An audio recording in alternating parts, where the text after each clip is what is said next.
So, ladies and gentlemen, in our culture, the way our culture is portrayed in the media, the way our culture is portrayed in movies, in commercials, in TV shows, in reality shows, has really damaged the image of black people, whether it's black men or whether it's black women. And things have gotten so bad that a lot of sisters are starting to speak out. A lot of sisters are saying, you know what, I am tired of the way we are being represented, and they're speaking out. And in today's episode, we are going to explore one of our good sisters that's speaking out about everything that's going on, and especially with the sisterhood. How the sisterhood never hold other women that's misbehaving, that's being disrespectful to our race, to our men. How the sisterhood never hold those women accountable. And that's what we're going to talk about today. So, our good sister, Simple Renetta, sent me a clip, and this clip is dealing with another sister that's she's tired of the way black women represent our culture. She's tired of the way black women, the image. She's tired of the way black women, the sisterhood, never take accountability. And she's speaking out on it. And now the sisterhood on TikTok is gunning for her. So what we're going to do today, we're just going to go to her TikTok and just look at her video, look at her profile, and just react to a few of her videos. Okay? Let's get to it. Hello, welcome to Reactions and Reviews. I'm your humble host, Eze.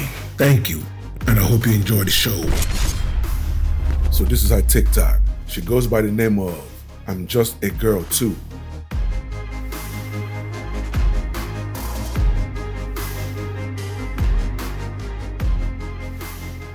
Scrolling down, I don't see no tightened up, no half-naked picture, no posting for the gram type image. You know what I mean? I don't see none of that. And this one says, black women support 304 behavior. Let's see what she's talking about on this one. I really hate to say this, but I've come to the conclusion that black women really do love 304 behavior. They support it and they thrive off of it, right? Because anytime you go against that, they tell you to mind your business. And this is what this comment says. Like, they will tell you, what does it matter? Why do you care? Why should we shame women? Because they love it.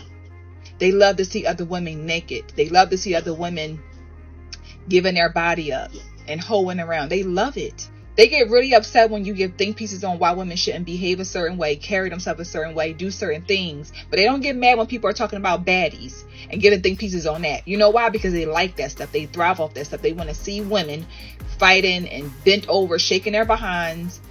That's what they want to see. That's what they support. So there is no shame, because that's all we support. That's all we want to see. And if you go through my comments on this post, that's all women are saying. Black women, mind your business. Why do you care? Because that's what they support. 304 behavior. Where did she lie? Where did she lie? Everything she said is on the money.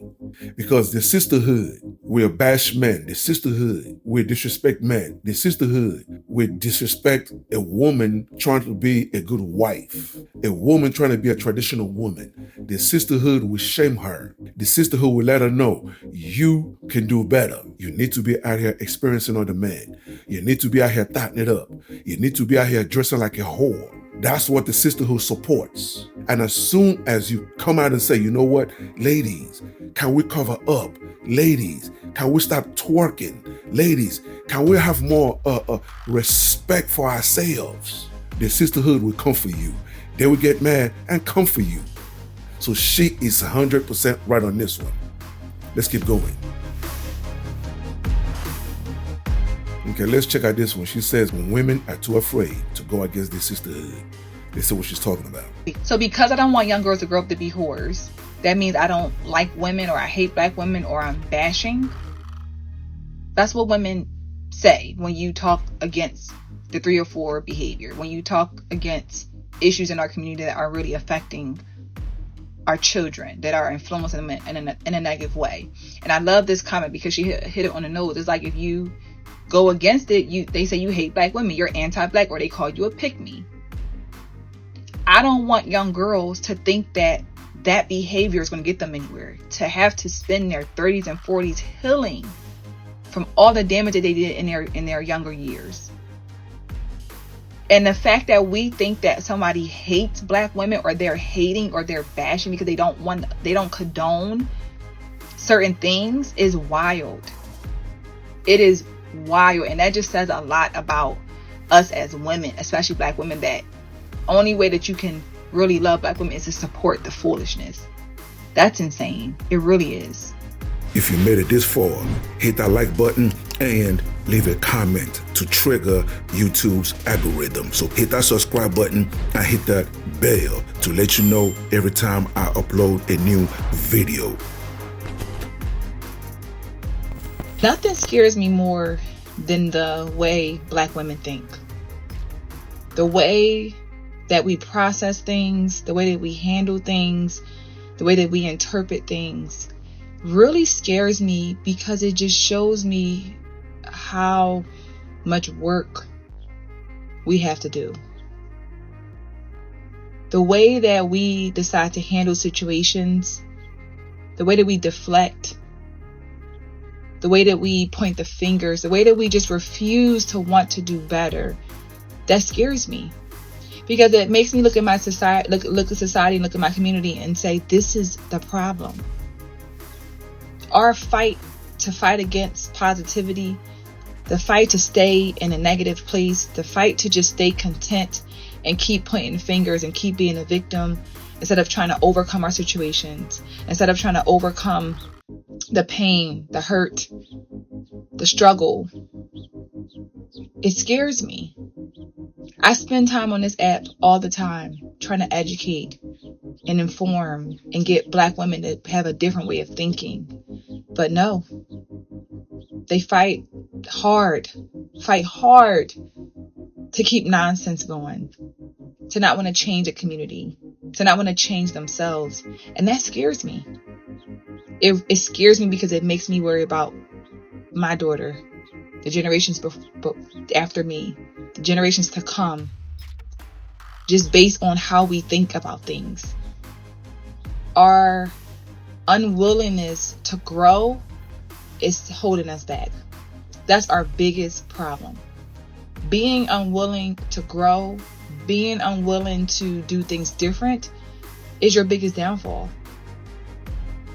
And the scary thing about it, I've realized over these past few months that we are our biggest enemy.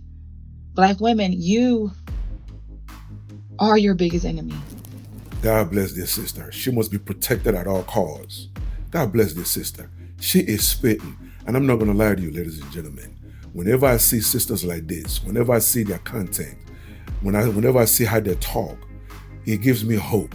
It brings a smile on my face.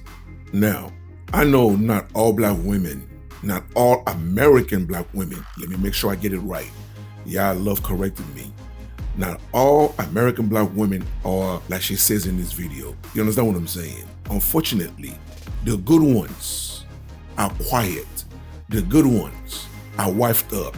The good ones are in the background, but they don't speak out.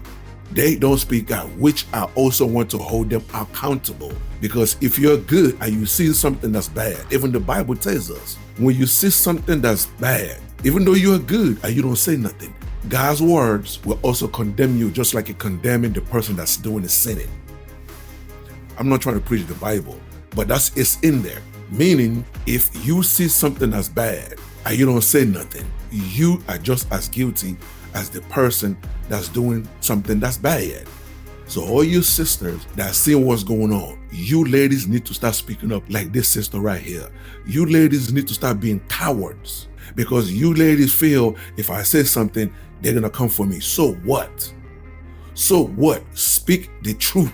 Speak the truth. And why am I saying this? Because we need to start holding the bad ones accountable. We just need to start holding accountable those that behave like hoes. We need to hold accountable those that are ratchet, those that are doing the twerking, those that are disrespectful.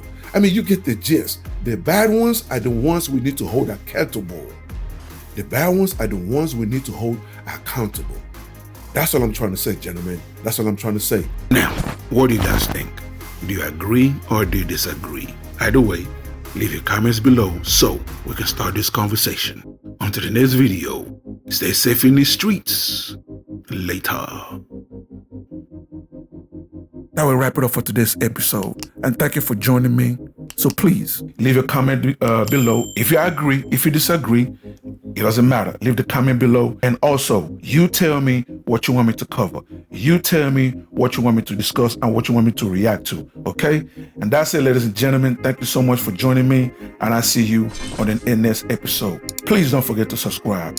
Let's rebuild the Black nuclear family. It is needed. Okay? God bless.